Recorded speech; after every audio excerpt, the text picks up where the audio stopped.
lest if anybody is wondering why I'm here, it's not to either just add demographic diversity or, for that matter, age diversity.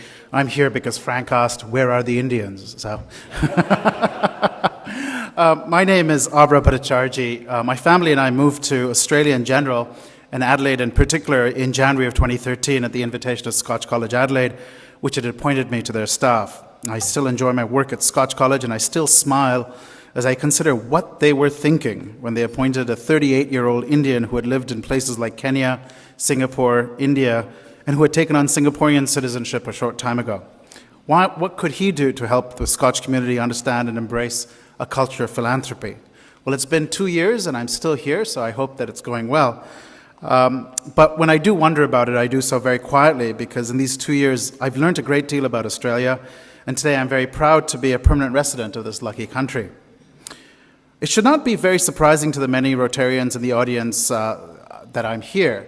Although this is my first Rotary Club meeting, I must say that I come from India, a country that is going to be eternally grateful to the Rotary Association and movement, because without your help we could have never eradicated polio, and the work that continues to happen in bringing clean and safe drinking water to various remote parts of India is incredible. And I know it's very difficult to imagine sitting here in the Adelaide Oval the amount of dignity the concept of clean drinking water brings to a country that doesn't have it. So, although it's my first Rotary Club meeting, I just want to say thank you very much to the many Rotarians that have spent a huge amount of time and effort in making sure that my country has benefited from your largesse. But I arrived in Australia. It may not be your last Rotary meeting. Thank you. I arrived in Australia barely 6 months after the government announced that India had become Australia's biggest source of migrants for the first time, and that was in 2011-2012, eclipsing China and the once dominant Anglo-Celts, and representing 15.7% of permanent migration that year. India and Australia have much in common. We're democratic. We are, and this will surprise some of you, both English-speaking. We're both federal countries. But in fact, I predict that India, with its 500 million people under the age of 25, will continue to be a source of skilled migration to Australia. Frankly, while most of the rest of the world is aging, India will still remain young for the next 20 to 25 years. But Frank asked me today to speak today and share some of my first impressions of Australia. At his request, and assuming a friendly audience, I'm going to put aside my self-imposed policy of listen, look, and learn, but keep quiet. In Australia, I found that the common conversational ground found in children, sport, food, and as a last resort in the weather is far more agreeable and comfortable to everyone I spoke to, rather than to compare Australia with anywhere else. Today, in the few minutes I have, I want to highlight 4 different impressions of a relative newcomer to these fair shores girt by sea, each of which has struck me as very different from what I've been used to. So the first one is the finality of the first name. The first observation is rooted in what I just said. Despite my obvious youth and inexperience and evident immaturity, in Australia I get to call Frank, Frank.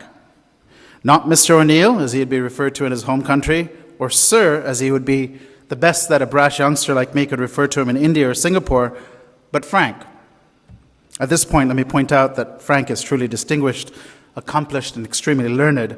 I've yet to have a single conversation with him where I did not laugh, or more importantly, learn something new and valuable. You can come again.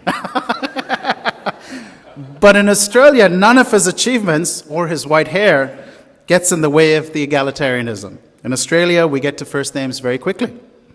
But it isn't just Frank. There was the time when I was standing next to Frank to welcome the state premier to a function at Scotch College, and watched as he emerged from the front seat of the car that he was coming in, where he sat next to the driver. I was on my best behavior. I had a suit on, and I welcomed him and said, "Welcome, Mr. Premier, to Scotch College." And he just smiled and said, "Call me Jay." I was flabbergasted and more than a little relieved that my mother was nowhere around, because she would have smacked me if I ever thought of considering to do something of that. She'd also tell me to have some respect.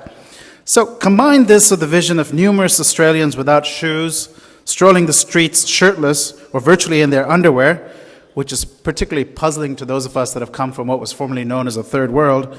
And my big takeaway is that you should not come to Australia for respect for authority, modesty, or linguistic restraint. My second observation is about the people. They're straight-talking, easygoing, and apparel-challenged.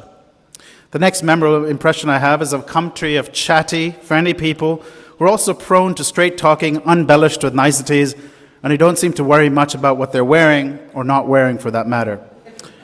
In the neighborhood shops, on the street, or on the train, I'm amazed at how long I've had to wait for a service while a counter person had a little chat with the person in front of me in the queue, or how easily you can strike up a friendly conversation with strangers to get help from them. The message really is, slow down, talk to me.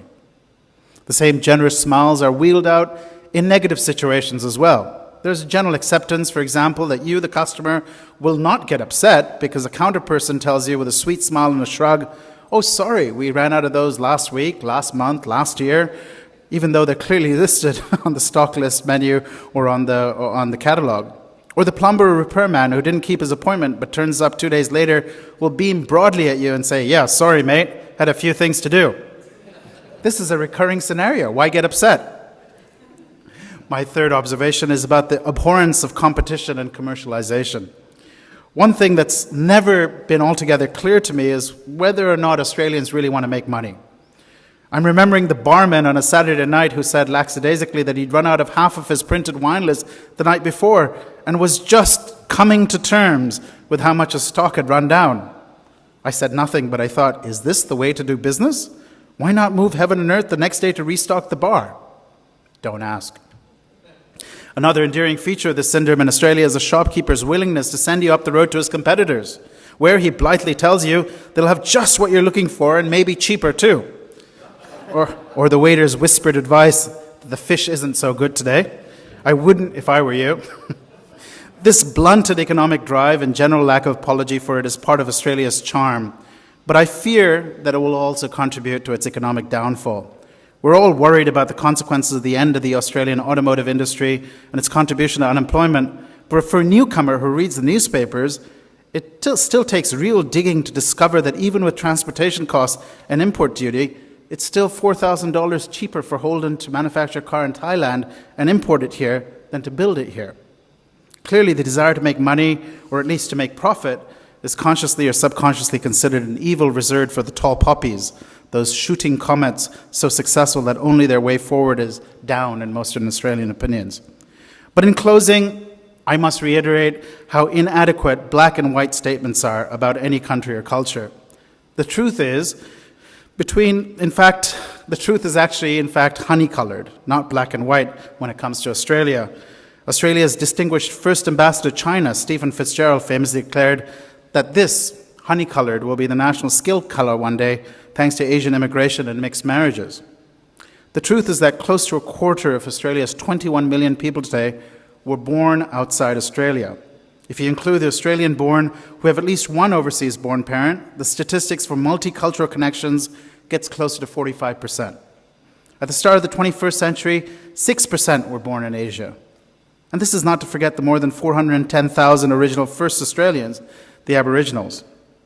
Australia is no longer a bastion of white or Anglo-Saxon culture. That's a myth. Those were undermined a long time ago.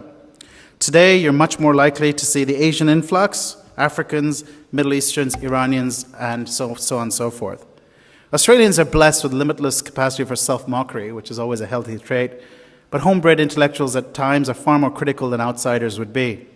But one mocks only when the foundations are secure, and the fact is, the vast majority of Australians believe that their way of life is the best and the right one. In fact... Finish there. Thank you very much. That's a good sentence. Thank you.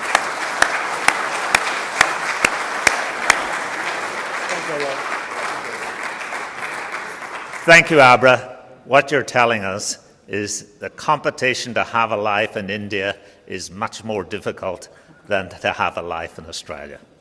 And we welcome you. Don't go away. Abhra, come back. Rotarians, could you please stand and thank our speakers today, particularly our second speaker. Well done.